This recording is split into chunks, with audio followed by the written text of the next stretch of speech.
Hello, people. Welcome again to yet another episode of Assembly and Tardy, and I am your Silver Lion, the Jim. I have two guests here today, Mr. Floyd Griffin and Clarence Hero Hall. We're going to try to generate a little bit of attention and stir up some patriotism, hopefully, for the upcoming election, which is May 21st of this month. And I got a little something I want to read off first. Mr. Floyd Griffin Jr. is running for the House of Representatives, District 149. Yes. And he's accompanied by Mr. Clarence Hero Hall. That's my name that I tagged you with. I wanted you down. Yeah, thank you. My goal here today is to stir patriotism and to interest you that are out there watching to get out and vote. It is estimated that only about 66% of Americans get out and vote. My job, our job here today, is to make a strong attempt to encourage the other 33% to get out and vote. Now, this will not be the typical traditional interview. This gathering of dedicated patriots that you see before you here today are huddled here to entice you to take full advantage of your legal right. Remember, it's free. It took me only 10 minutes to vote this morning. We hope that you are out there, that all you guys that are out there watching will be obliged to do the same. This group here is to allow the public that are watching to ask questions that you may have for Mr. Griffin and Mr. Hall, if you guys have some questions for him. Nothing crazy, of course. We're live, but I'm also recording this episode to edit it later. So, if you missed the live, you can still enjoy the edited version later. Okay, so as we can see, we have Mr. Griffin on the big screen here. And we're going to talk about some of the stuff that you've done. I guess we can start with that. About your early career. Anything you want to say to the people? Well, this is, like I said, this is just an opportunity for the public to interact with Mr. Griffin for the upcoming election. And like I said, if you guys have any questions for Mr. Hall, you can ask him anything as well. He's the vice president of the local NAACP here in Milledgeville, Georgia. So if you guys have any questions for either one of them. well, let me, if it's okay, I want to thank you for having me on your show tonight. This is the second time during this campaign season, and also tonight having my friend and supporter, Clarence Hall. We appreciate this because our citizens and those that are presently registered to vote need to go to the polls and vote. And we can talk about that a little bit more and why. But there really shouldn't have to be a reason why.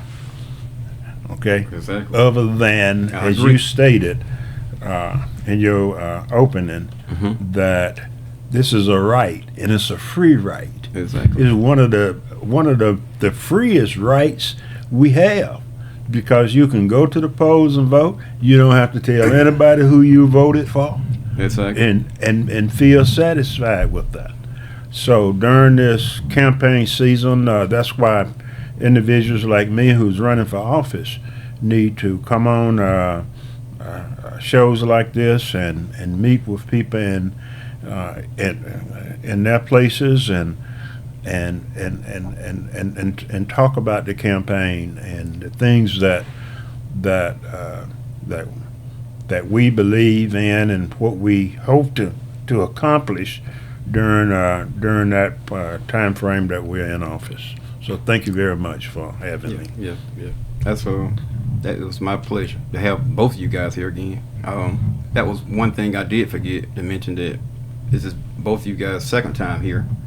And it was a pleasure interviewing the two of you from the first time you guys were here. Like I said before, this is an opportunity for the public to interact with Mr. Griffin. If you guys have any questions, my live camera operator will be glad to toss those questions out for him to try to answer for you guys live. Also, if you guys have any questions for Mr. Hall, who is like I said, the local NAACP vice president, we'll be glad to answer. He'll be glad to answer too, right? Sure. Again, and I want to add to it, no doubt about it. It's an honor to be back on the show once again. And like you said in your opening too, as Mr. Griffin was alluding to, that you stated that it was free. It's a free opportunity to go and vote, but I'm telling you, the price was paid to have the opportunity to go vote. So it wasn't free because a lot of blood was shed, a lot of lives was lost. I think about the John Lewis's and Martin Luther King, Jose Williams, Mr. Griffin, even in the prior times. At that time right there, we was barely thought of. I mean, you talking about the voter right bill passed in 1965. So it ain't been that far off.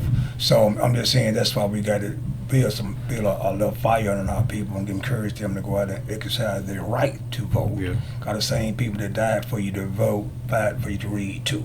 So we want to encourage them to get out and why we should vote for Mr. Griffin. And again, I thank you for having me out on again. And I can sit beside one of the greatest men that I ever met in my life. Yeah. I mean, and I tell him that, public and private. I mean, he and I, we go back and, we got to be friends, but I promise you now. And but he knows that. I'm fond of him. I'm likewise. If I'm in the crowd, he gonna find me. I'm gonna find him. It's just like that. And since we are in this setting and we are friends, stop calling me Mr. Griffin and just call me Floyd, both of you, okay? Okay. All right. I have no problem with that. Yes, sir. Be informal. There's a time for protocol, and this is not that time. Practice. Practice. I got so much respect for you because so many accolades. I mean, like I said, I've tell people since I interviewed you that and I've told many people that asked me or inquired about the interview that I can take one of your accolades and I can make a whole show off of it. I think I mentioned that to you once or twice. You know what I'm saying? It's just an amazing amount of accomplishments in one lifetime for one individual. I don't know if is there anybody else that has more than you, but I don't necessarily need to meet anybody else. And I put respect on that. I'm not, and trust me, not being biased when I say many individual. I'm not caring about many individuals. I'm caring about Black America. That he's our go-to guy. I mean, we modern ourselves after, but they have the other thing that they modern themselves at before. Our accomplishment to see that we can have the opportunity that he paid the way to do some of the things this man doing it. And not only that, a successful businessman on the did things the right way. Yeah. I mean, so he and I, trust me, read the books and he and I had private conversations. And trust me, we don't always agree on everything, but we never had a speeding ticket, huh? Oh yeah. Okay. Not that many. I think I probably during my lifetime maybe two. Two. Yeah, maybe 2 speeding tickets. I got to hold out. Let me see. I don't think I ever got a speeding ticket. I don't think so. Well, he wasn't who he is, and he had to act like he had been a state senator and state representative, and mayor when he got. How was that being a state senator? How was that for you? What was that like? Well, very interesting, challenging. Fulfilling, because I had an opportunity. See, I was the first African American in modern times to be elected in a majority white rural legislative district. Now that was both the House and the Senate, and then the first African American to be elected in the 25th senatorial district, which consisted of, I think, 8 counties at that time. So I had to juggle a lot of balls. You have 8 counties, and each one of those counties, obviously, you have a county commission, city council, board of education. So you're juggling all of those balls. Now, one thing I learned in the military, see, my military experience prepared me to take on that responsibility. And one of the things I learned in the military, you have a handful of glass balls you know, and you throw those balls up, Mm-hmm. and you keep those balls at different height, okay? But you never drop a glass ball, because what happens when you drop a It'll glass shatter. ball? It's going to break, Mm-hmm. okay? So that's where juggling those balls when I was in the legislature, in the Senate, was very rewarding and successful, because see, I was the only black senator out of, I think it was 11 of us then, Mm-hmm. maybe it was 13. I was the only one that represented a majority white district. Mm-hmm. Okay, so now can you imagine that? I'm representing a majority white district, and I'm being black. Mm-hmm. And sometimes there are legislation, which are bills, Mm-hmm. that will come before the session to be voted on. Now I gotta kind of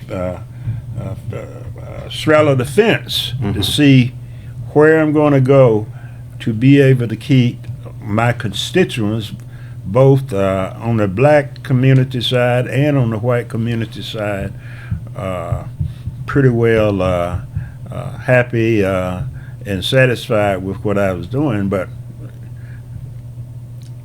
I really enjoyed it. Yeah.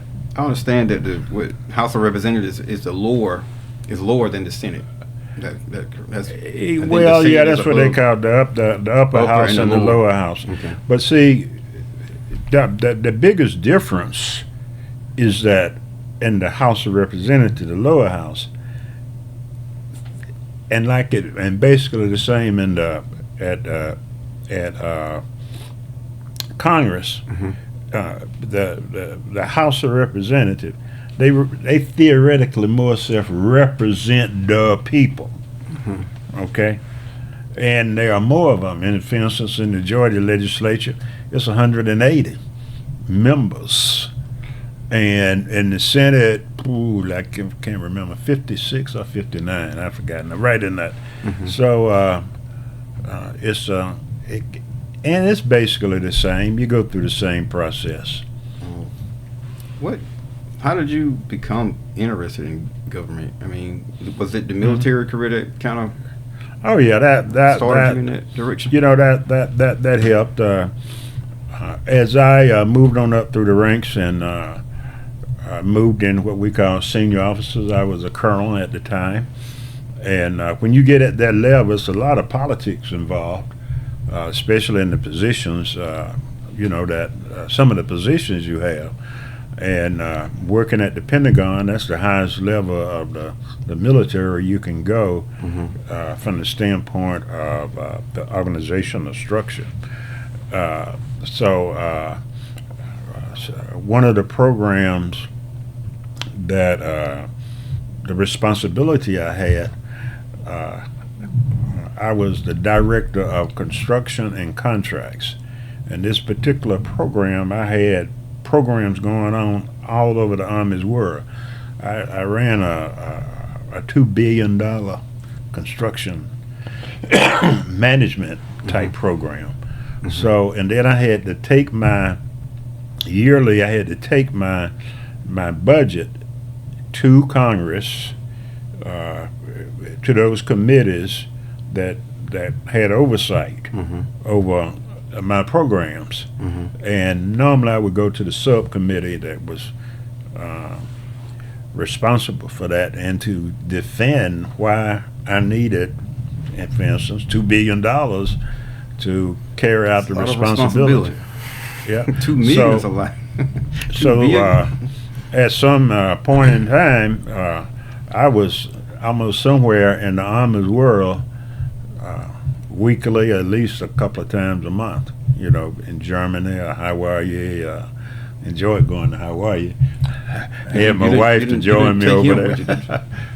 You didn't take Mr. Hall with you? No, I didn't know Mr. Hall then. I don't know if I would have taken him with me anyway.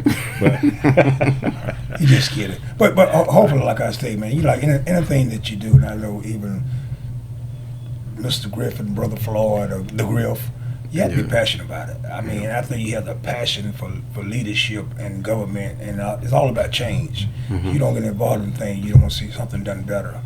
I could tell, call your greatest skill should be your work ethics. Mm-hmm. So he has great work ethic, and you got to care. People don't care what you know; they see how much you care about the people. I can't emphasize that enough, and that's the reason that I support. I say I support Clarence Hall support. I'm not talking about an organization because he can make a change for the betterment of this county. Because it's like a relay.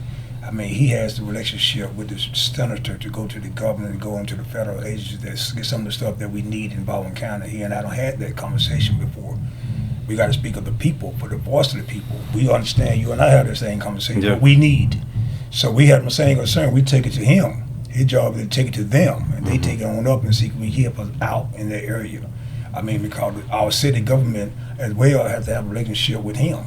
I mean, they're gonna sit back and talk about certain things. I remember leaving your shop, and when they had the water crisis, and I called state representative and the state senator at that time. They didn't even know that we had a water crisis. This was what? How long ago? Maybe 2 years ago. Okay. You know, Yeah. we had half the town without water. See, we can't have that type of relationship. You let them run it, but you got to have the type. You got to care. You got to be informed. Yeah. I mean, so, and that's what we know. Like I say that Mr. Griffin is a great candidate for the job. Not that, he's approachable. And I know he's passionate about it. I mean, no doubt his brother, educated, dedicated, qualified, and dignified. So. If he's elected and he wins. Wait a minute, that if? Yeah. When? Yeah. We know, everybody knows you're a winner. Everybody knows you're a winner. But what would you like for him to see him change? Well, we don't talk about some of the greater concerns in Baldwin County, no doubt about it, is the job market, how the market, even advocating for urgent care and on the south side of town. Man, I understand that's some of the stuff that I know we can get done because he'll know the right people, how to contact, and we work with the local government and our state representative, like a relay. I mean, they relayed to him, he relayed it, he has the voice. That's why we elected him, for his voice. And for all the viewers watching out there, I want to reiterate that Mr. Griffin is from the south side. Oh, yeah. Oconee Heights, Barnes Avenue. Barnes Avenue. Yeah. And I promise, I can remember when you and I had a conversation. I was like, I was crushed, I was hurt, because I went around trying to get the street name up for him, right? And I didn't understand it then, but he said, we got to start thinking bigger than that. And I didn't understand it then. I went to the last signature about getting the name changed to Barnes Avenue to Floyd Griffin Street. I didn't understand it then. I went to my sister, which is gone to glory now, and she understood. She said, "Well, Jim, don't be mad, cause it was true." So that's when they kicked in the gear about the Floyd Griffin Street and Plaza after that incident, after that situation right there. That's how we came about with the Floyd Griffin Street. A lot of people still don't know that today. Yeah, that's an accomplishment too, Well, no doubt about it. As far as a street, people live their whole life and never have anything downtown. I mean, where you Black Heritage Plaza, and where you be black businesses, they used to call it street. You know what I mean? So, but that's where we are now. So to ride by there and knowing that you're a part of, just pushing somebody along to get that stuff. That's what it's all about, especially from my position being an advocate of the community. Yeah. To go around and change stuff so people like your son and his son, whoever can see that, maybe. Yeah. Well, I appreciate Clarence and individuals who, supported that effort. I had nothing to do with it, other than, as he stated, there was a movement to name the street that I was raised up on, Barnes Avenue, the Floyd Griffin Jr. Street. And I tried to get them to understand that we as black people, when we get in a position to move things along, we need to think out of the box. And it was not about me. It could have been him or anybody else. Was the first black mayor of Millersville and the first black senator. You needed to have something that the young people, the younger generations come along, can get an opportunity to see that and learn more about it. So there's nothing wrong with Barnes Avenue and the South Side having my name out there. How many people drive down Barnes Avenue, out here? But they needed to be where they could see down, and then we and it's hey man, and the thing about it, we still have people don't even know the street is down there. Well, how long has it been named after? I'm not sure. What, about 4 years? I put it like maybe before it took her 2 years to get the sign right. I mean, cause I was so delayed, man. I mean, we caught a lot of flack back behind that, but again, you're absolutely right. And still, you have someone trying not to respect it, say the McIntosh Street or something like that, or leave the name off or whatever, and I want to honor a such name, man, and such a great man like he is. But that's our duty to make sure that and correct them. I put some respect on it, but he absolutely right. I'm not going to try to we're not building him up just to light him or give him a big head, but we got to make our footprints in the sand, so to speak. This is our LeBron James, Martin Luther King, whomever you want to speak of, man. It's just amazing that you local. That's well, that's my point. I can reach out and touch him. Yeah, most of the time, people with half of the stuff that you've accomplished would probably be, somewhere far off. Not here.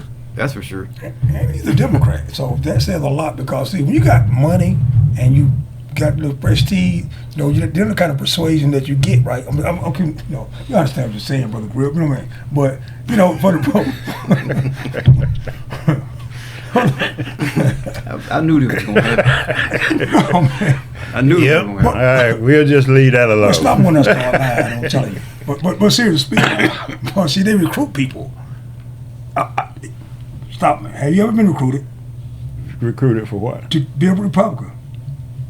Yep. Matter of fact, let me tell you, and I'm glad you brought that up. When one of the reasons I didn't stay in the Senate is because I ran for lieutenant governor. Okay, and really should have been at least in the runoff, because at that time we had a Democratic legislature, a Democratic governor. I mean, a Democratic government in Georgia. And majority black, and we could have elected a black lieutenant governor. But the bottom line is, when I lost the race, my Republican colleagues in the Senate and some of them in the House asked me to have a lunch with them.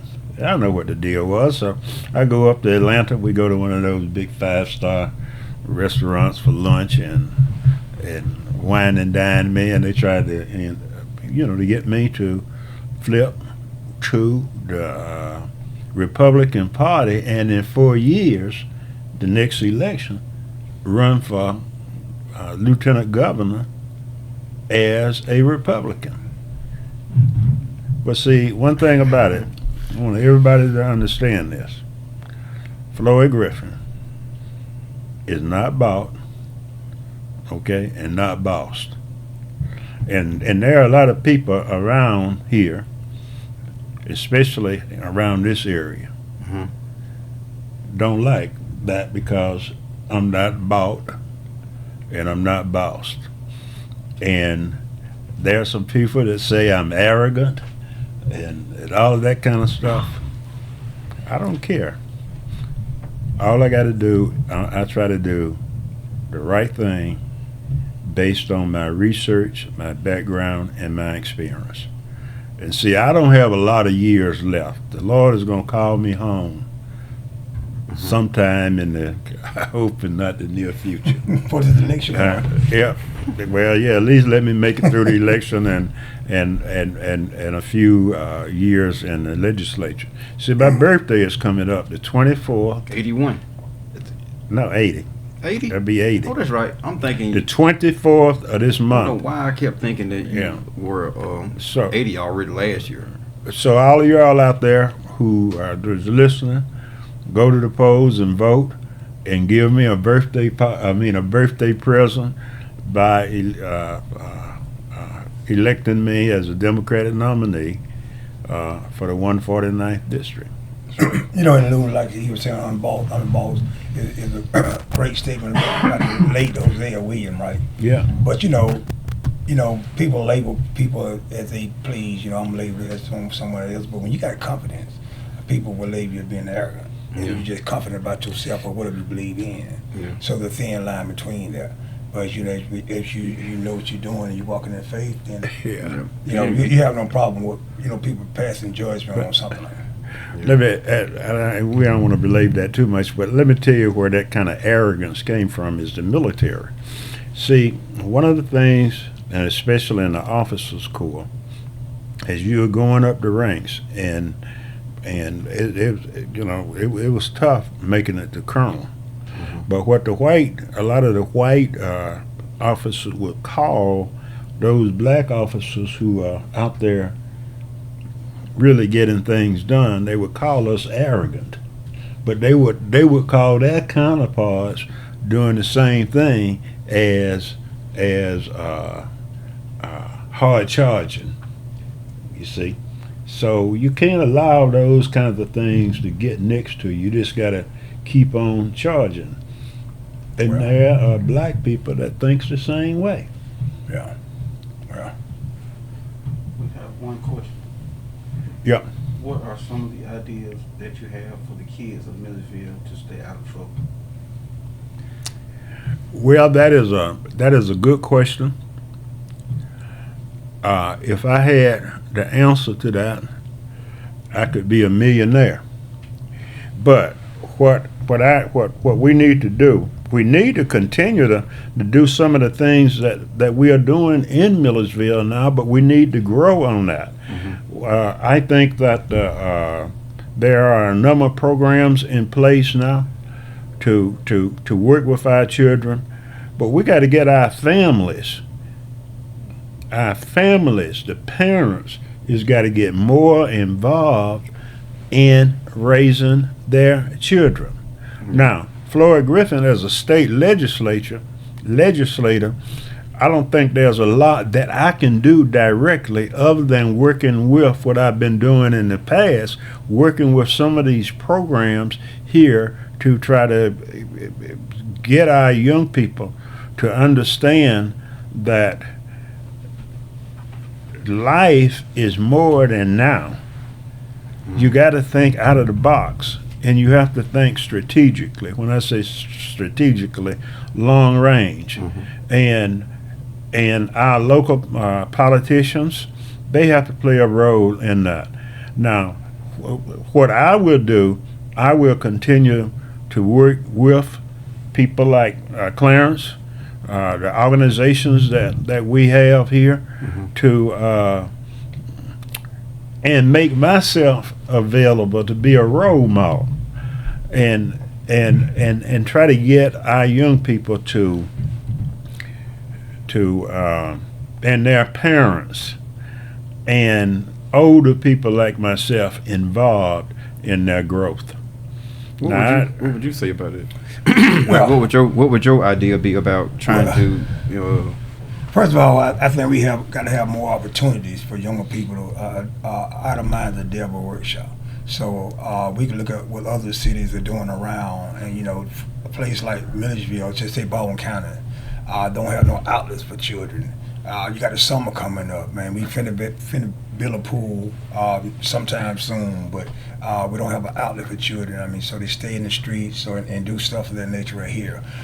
So we have to sit down as a collective village. We got to go back to the village. Well, it basically ties into what he was exactly what I'm saying. And our job is to give it to him. He go fight for him, tell him what we need, like anything else. Mm-hmm. If we say we want to put a playground on the street, anything to help keep children mind occupied. I mean, they got Nintendo's games and stuff like that. But you go around and see what other cities got night basketball leagues or whatever. I mean, give them a shot at it. Why not try something? I mean, we had a paintball incident up at the gym the other day, and we'll talk about that later. But maybe we need a paintball compound. Paintball might be the thing right now. I mean, and I say this because see, when we had a problem with little kid skateboarding, they built a skateboard ramp. Mm-hmm. I mean, so we got pickleball courts coming. So no doubt about it, we need to do something, reach out for our children because they're crying out for help. And we wonder why we have the issues that we situation that we do have. And I say this too. We got 2,000 black churches in Baldwin County. You hear me? 2,000 of them, literally speaking. I mean, but the only time they open on Sunday. So, and I promise you, even my church alone. I mean, and I say we gotta get involved.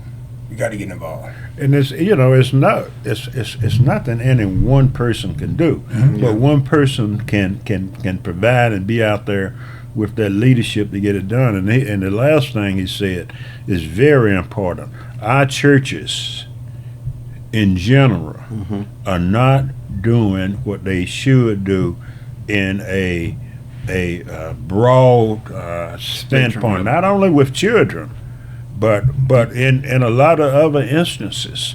So we need to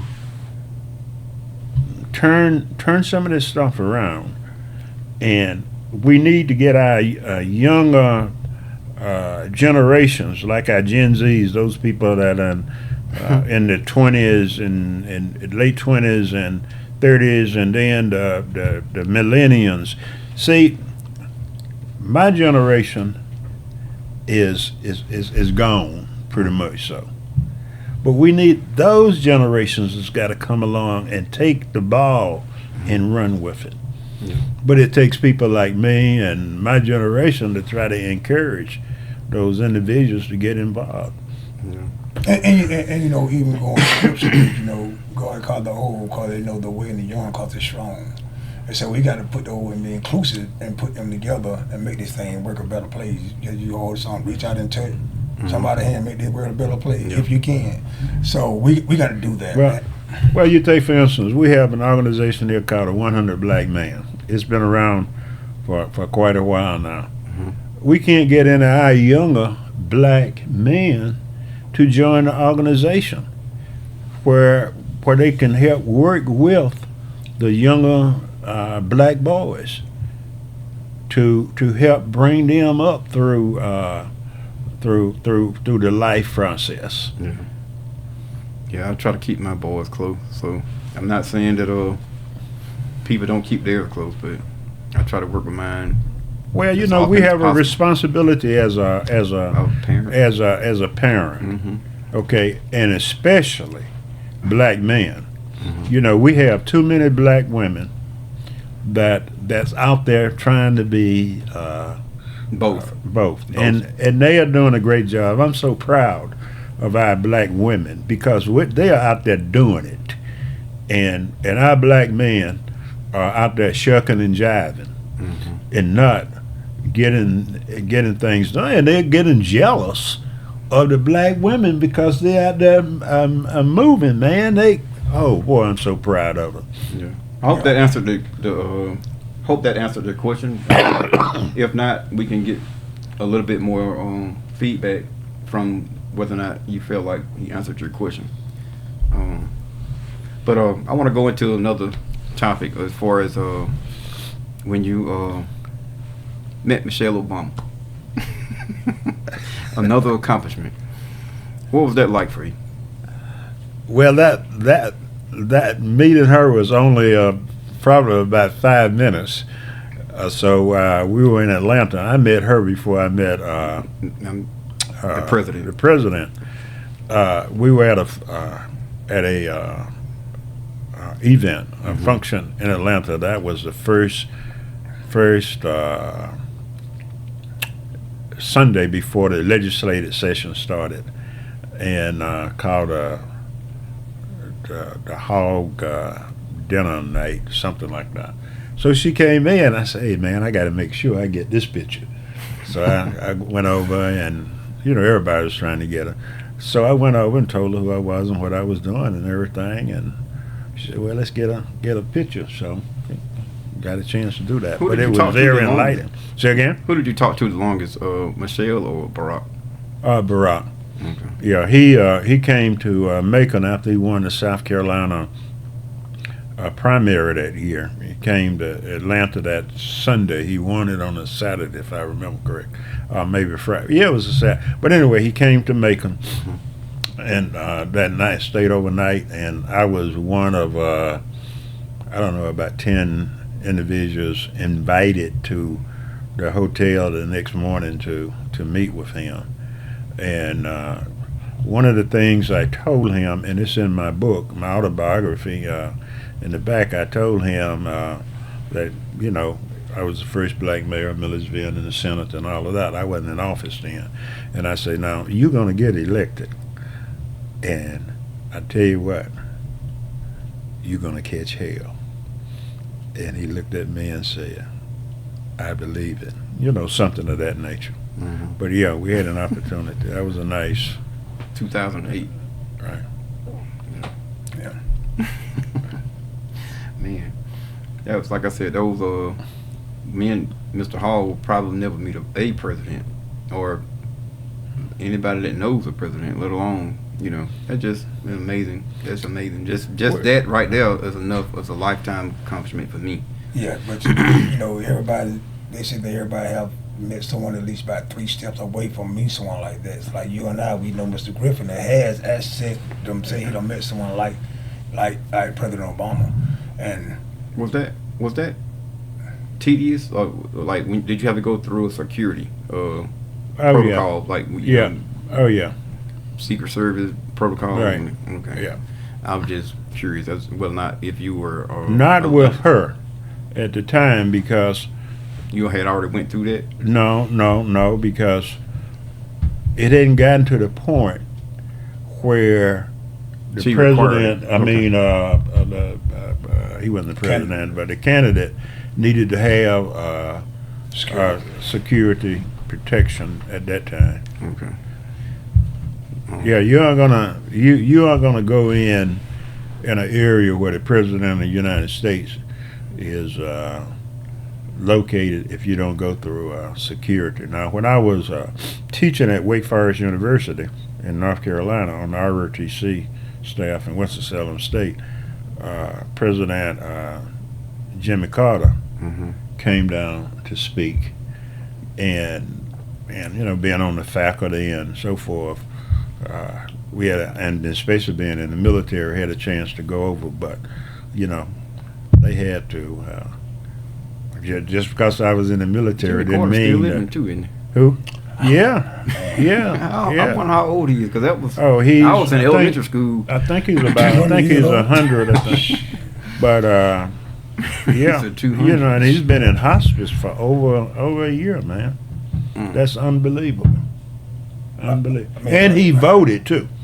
Now, for those people out there that didn't vote, Jimmy Carter, former President Jimmy Carter, who is in hospice, voted So 2 weeks is ago. he bedridden, or you don't know Yeah. that? Oh yeah. Yeah. And his son, Jason, whom I know, also took him. I don't know if I doubt if he went to the polls to vote, but he probably voted absentee. I don't know that, but I'm quite sure he did. But he voted. But you know he voted. Oh yeah, it's been in the paper and everything. Yeah. Well, and that's how important it is to have podcasts like this and encourage all people to get out and vote, to make a difference. And I tell them all the time, you know, we always talk about the judicial system, how unfair it is, but you don't vote, you don't get a chance to serve on the jury. I mean, so Go ahead. no, we can't talk about, well, this all white jury convicted brother so and so, and that was unfair. But you don't vote, you don't exercise your right to vote, you don't get on the beat of jury. So back in the 60s, that's what was happening. Keep in mind. I mean, they didn't. I mean, when you able to vote in 1965, so a lot of people got innocent because when they able to serve on the jury, we couldn't even go in the courtroom unless you was somebody on trial yourself. Well, than that, so that's how important to get out and vote, exercise your right to vote, so you can make a difference in the judicial system where you think it's something unfair, and which it is, you know, just. So you get called to jury duty. If you don't vote, don't worry, get called to jury duty. Just your vote is your voice. And if you think about it this way, if you can't be at the table, which means that if you're not elected in this case, if you can't be at the table, then you should want someone at the table who you have trust and confidence in that's going to take care of business for you also. Exactly. Okay? And it's just like the dogs on the porch. If you want to run with the big dogs, what you got to do? You got to come off of the porch. Right. Yeah. Huh? Okay. You know, and you know, I'm going to take that from him before he's saying that. In order to be on the landing, you got to be on the takeoff. Yeah, and I that's probably right. that's what his famous slogan right there. But I'm just kidding with that. But seriously speaking, that's what Yeah. we are now. And I want to be able to tell my people coming up behind me that I didn't remain silent. I exercised my right much as I could to make it a better place. That's why we got to encourage other people got to vote so we can make this a better place for the people coming up behind us. I'm like Mr. Griffin, I was just about everybody but your son. Probably got more years behind him than we got in front of us. So we have to make our voice heard. And I know it get discouraging for what you see on CNN and all that kind of stuff. You see privileged people get Fox. Yeah, Fox News. And you get by with certain things, and the first thing you hear, why should I vote? Because they do what they want to do anyway. I mean, I don't heard that, but we got to stay encouraged. We got to understand that people are dying for them rights, and you know we must get out and make this thing. That's right. None of that is affecting your school system. I mean, law enforcement, everything. So we got to be able to have our seat at the table, children, children. Even housing. Housing. That was on the ballot today. Fair housing. Yeah. You know, and for those people who say my vote don't count and do all that, That's exactly what I was doing. yeah. Look, if your vote was not important, why you see the legislature and congressmen coming up with ways to make it difficult for you to vote? If your vote was not important, then they wouldn't be doing that. They want to stop you from vote. It's power in voting, and those individuals say that vote don't count.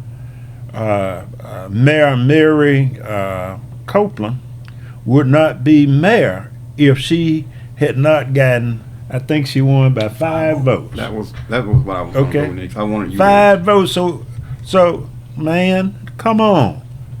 and Reef, I want you to reiterate from our first interview. You said that you won an election by 20 something, I forgot, 24 votes, the mayor's race. Okay, I think it was 24 votes. So yeah, your vote does matter. Okay. Yeah. And is extremely important that you guys get out and see, and you theoretically you don't have a voice if you don't vote. Because see, and I'm gonna tell you all what I'm gonna do this time around. When I get in office, okay, and when one of y'all call me up and say, look, I need to get my son moved from such and such a prison to another prison, and I'm gonna say, are you a registered voter? Yes, sir. What's your name? I'm gonna go down there and look, and I'm gonna see if you're a registered voter. Then I'm gonna go and find out you're a registered voter. Then I'm gonna go and look and see, did you vote in the last election? I didn't say who you voted for because you don't know who you voted. And if you're not a registered voter, or if you didn't vote, then especially if you're not a registered voter, I'm gonna say, well, I can't talk to you. You wasting my time. You go and register to vote. And I see your name on the register book, then I will try to help you and your son. You know, in the words of the late Shirley Chisholm, man, and I promise you, a very historic, but you know, first black woman run for president also, right? But she said if they don't have a seat at the table, bring a folding chair. So we can't be denied the opportunity to sit down and have these type conversation, right? We've been in America since 1619. So we understand why places is in America, but we are the collective people. We're gonna, if your voice didn't matter, they wouldn't try to silence it. They wouldn't try to take away your voting right. They wouldn't try to change your voting opportunity at our local government also. So you got opportunity to vote, had 2 Saturday voting, went for the poll for all of that. See, what get discouraging that when people like Mr. Griffin and others go out here and advocate to get vote, and you don't show up.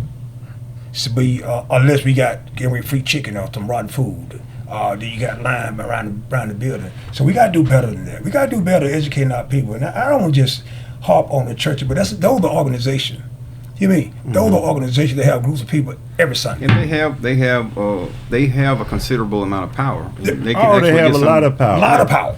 Yeah. So they can get some. They can actually put some of that power to work. I feel Let me give you an example of that. When I ran for the Senate, okay, here in Baldwin County, my father, along with a number of individuals like Oscar Davis and Blade Huey, and about a handful of those individuals, on one Sunday, they got out and they went to those churches, and that was down, right close to the election, and made sure that those pastors allowed them to come in and talk about getting people out to the polls to vote. And they did. And that's one of the reasons I was able to win, is because of the church involved. And that was here in Baldwin County. And some of the same thing happened in those other counties that I represented. Yeah. Even now, when we just talk about the church, we're not bashing, we're not atheists, we believe, we affiliated with churches. But, it's hard to separate church and state when you got a community inside your church. So, so you got to understand that. So if you don't care, and I promise you, I say this all the time, you can't be concerned about my soul, and you're not concerned about the condition I'm living under. So they go both hands. So we got to do better with that, with our leaders out in the community that are listening or gonna watch later that might not come in, and we're not bashing anyone, because I get it all the time. I'm not against some of my best friends are pastors. So they understand what I stand for. I'm gonna always advocate. I'm gonna be the same, brother. You wait in the middle of the night, my conversation will be the same, and you know that. But that's why we got. We know that. I know. I know it. Mr. Griffin, you know it too, don't you, Mr. Griffin? Yeah. Yeah. But we know it. but that's why we pushing, and we pushing it forward, not down. So we can at least get a voice at the table. Yeah. No more questions? We have one. How do you stand on reparations for fundamental Black Americans for slavery?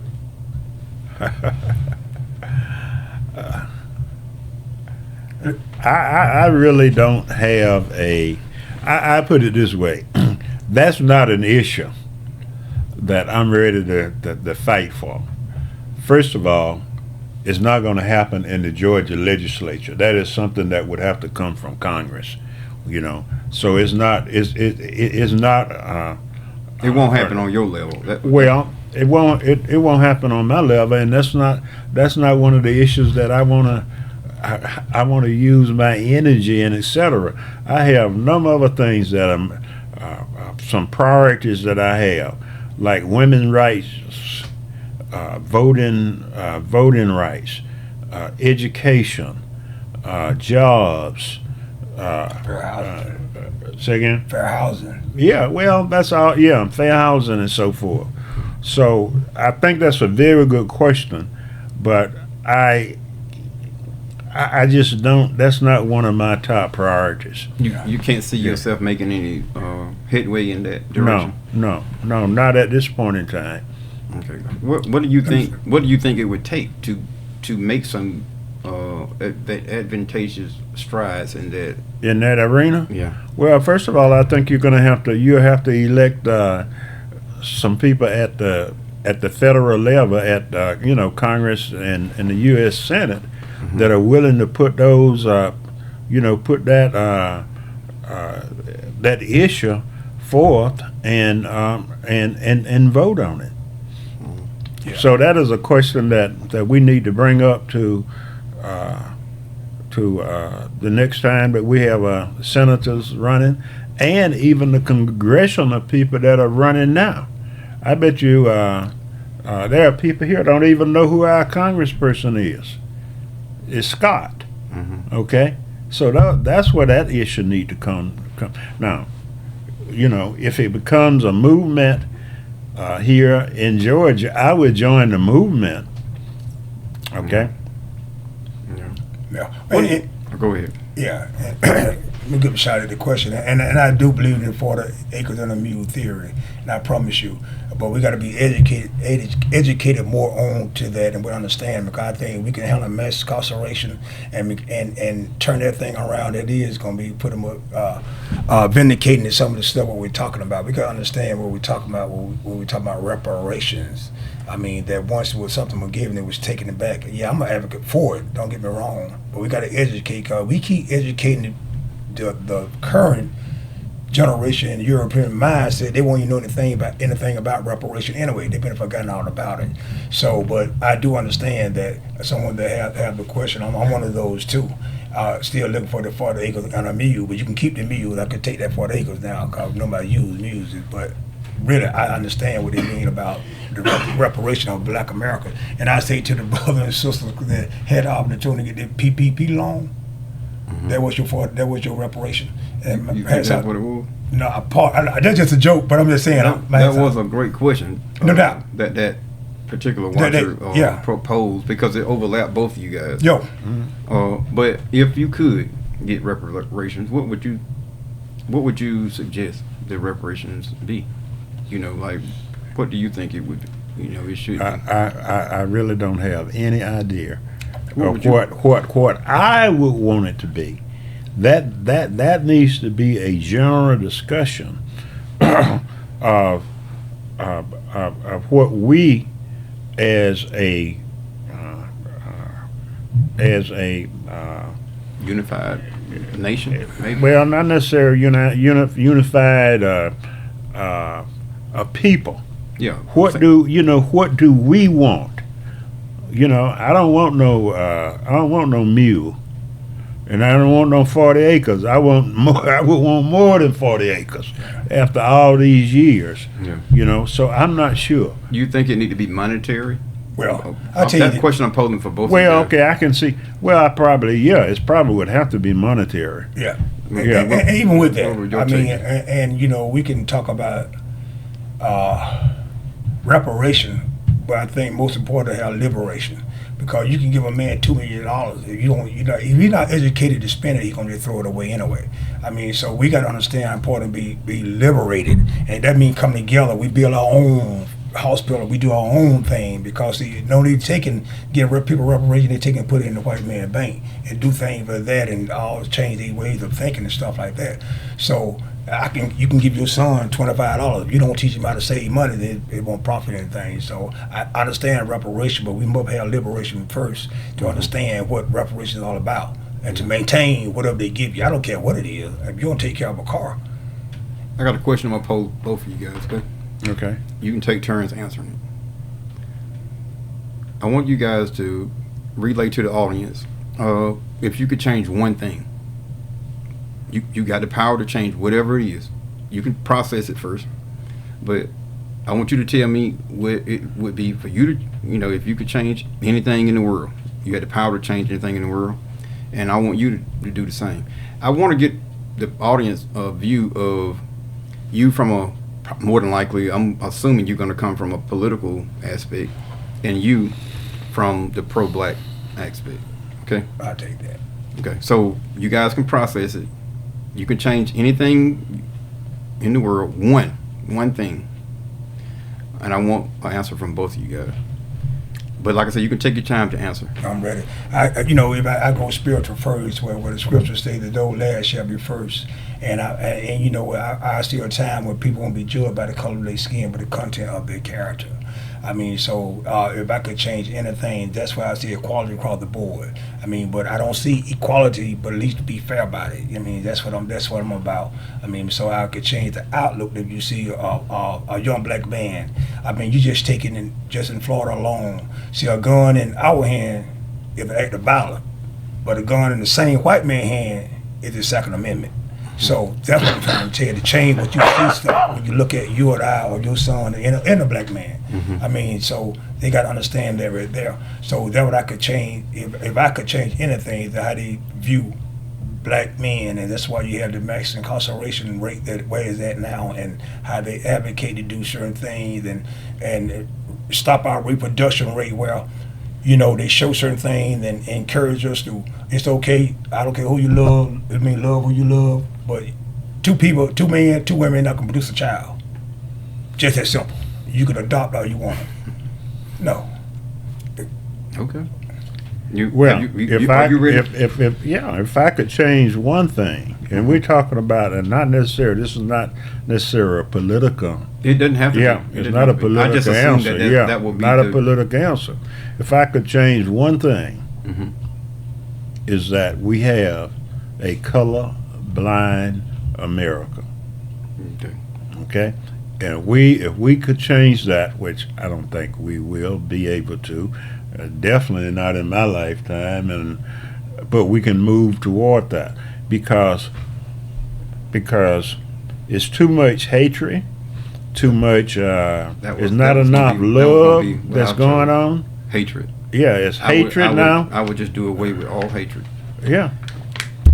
And see, if I would do away with all the hatred, it will basically give you what you would desire. When you say, pretty much, and it would definitely give you what you desire. But I was asking you guys that.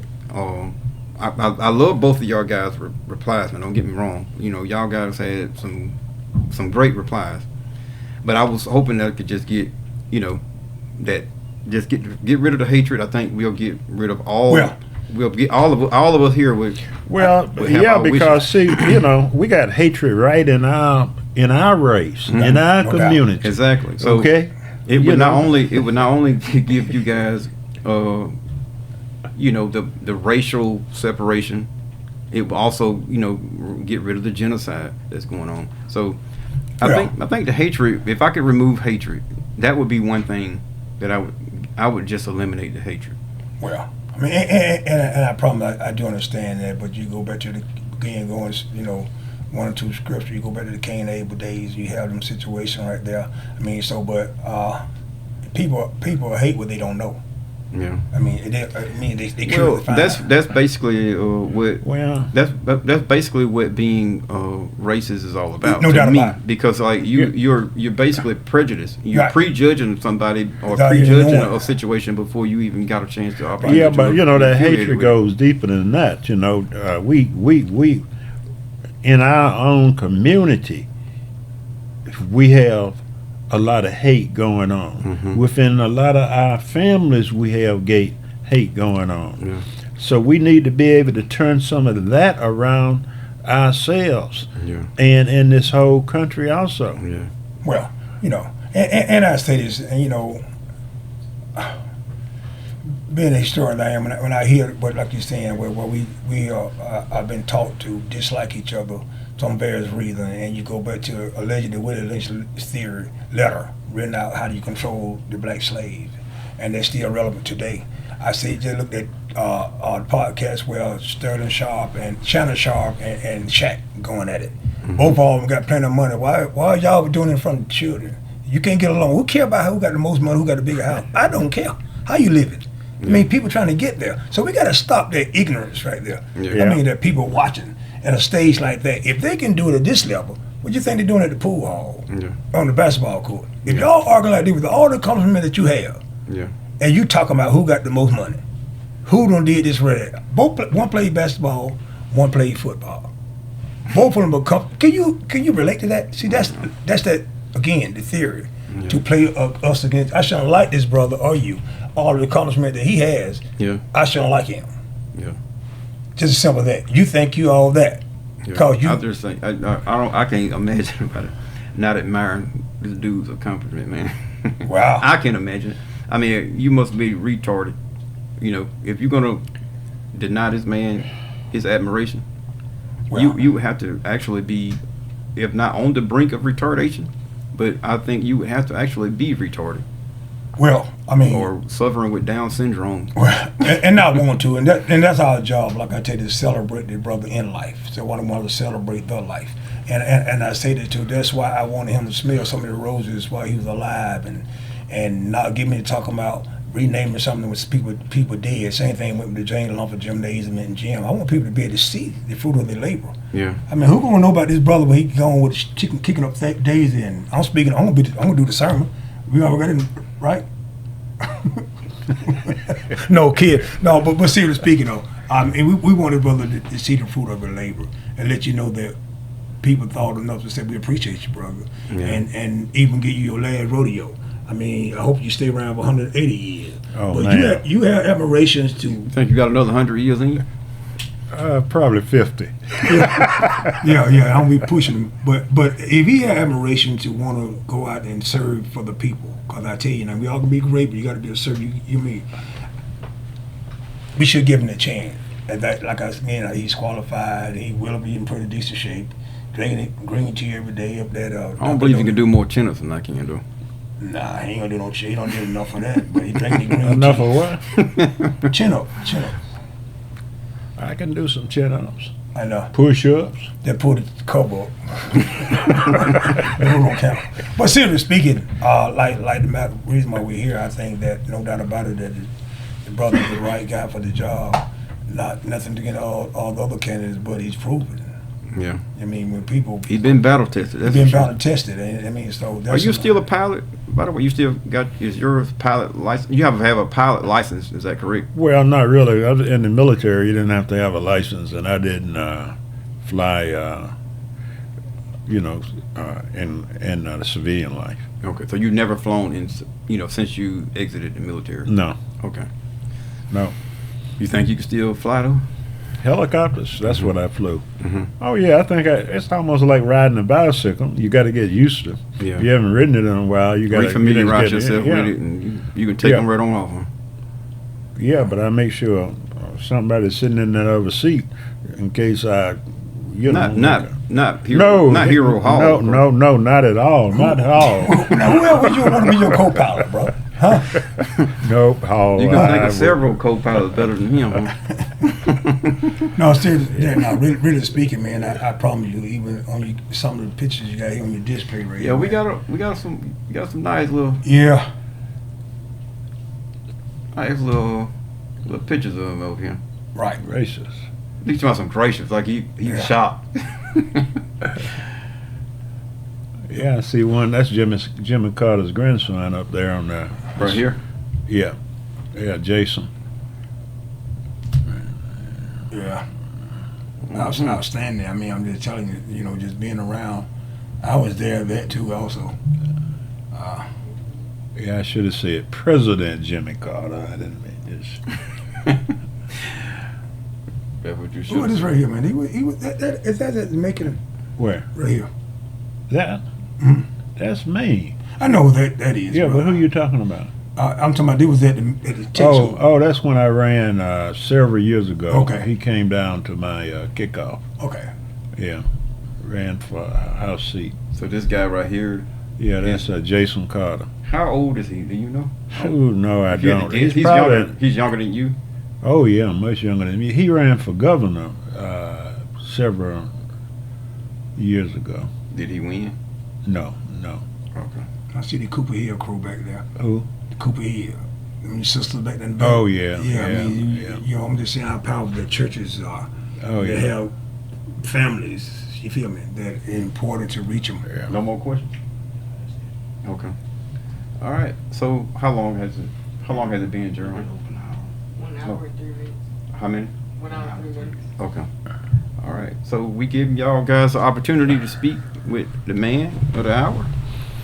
And I guess we're going to bring this session to a close.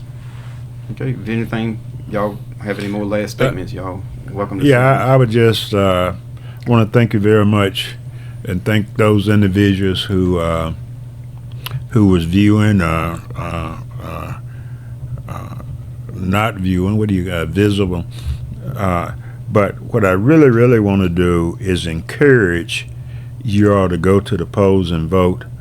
The early voting goes through Friday of this week. The election is the 21st. The turnout is not good. The turnout is not good. So we need to increase that turnout.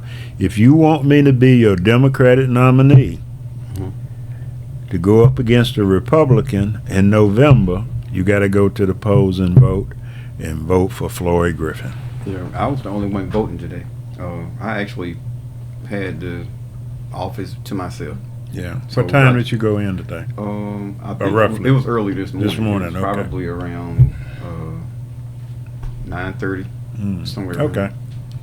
there. Yeah, so I had the voting or registration office to myself. So it didn't take me, I think, 10 minutes. The longest it took was for me to determine who I was voting for and go through the actual ballot, and that was it. Yeah. And you voted last week, right?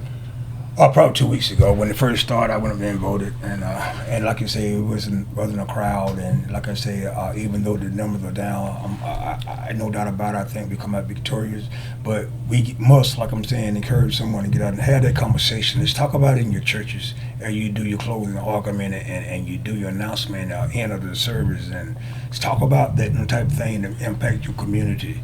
We got to care about more than just the pastor appreciation and homecoming and church anniversary and stuff like that. So, and I say that I can't emphasize it enough, man, how we don't work together. We don't need no more organization. We not outnumbered, we out organized. We don't organize, we don't come together until something happen to each other. Then we'll march and we'll do this and want to do all these kind of things right here. So here's our opportunity again to send a man up to the Capitol him that has great experience.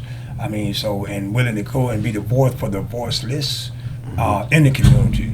I'm not ashamed to tell you that I advocate for certain things on the South, because if you cut your hand, you don't put a Band-Aid on your foot.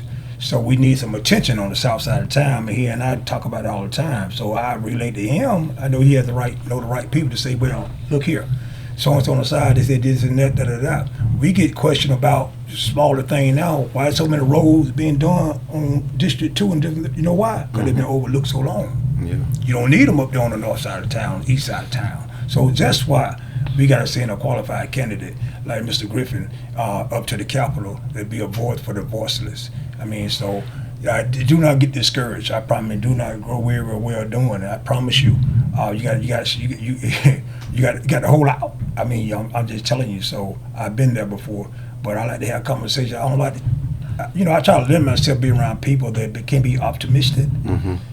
I don't fit in well with them, so I try to separate myself. I'm no better than them, but I'm not the guy to sit around and think the sun not gonna shine again because it's raining.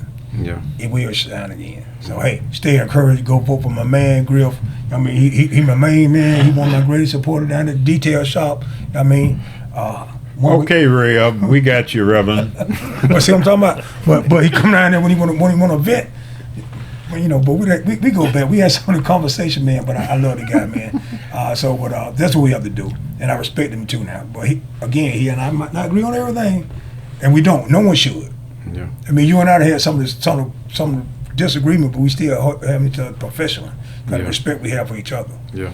Even though I left my part up my head one time. But, and I'll reiterate again. Right. Me and Mr. Hall hasn't always seen eye to eye. Yeah. Like I said, it was a few months. We weren't even speaking. Yeah, when it big. Yeah, but we still. I let him cut my hair. We're gonna put root on him, but I let we still interacted with each other. No doubt.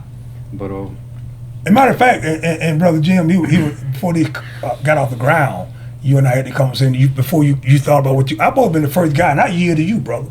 I mean that when I've always been the first one on the show. I'm just letting you know. I mean, so you didn't credit. Have we ended?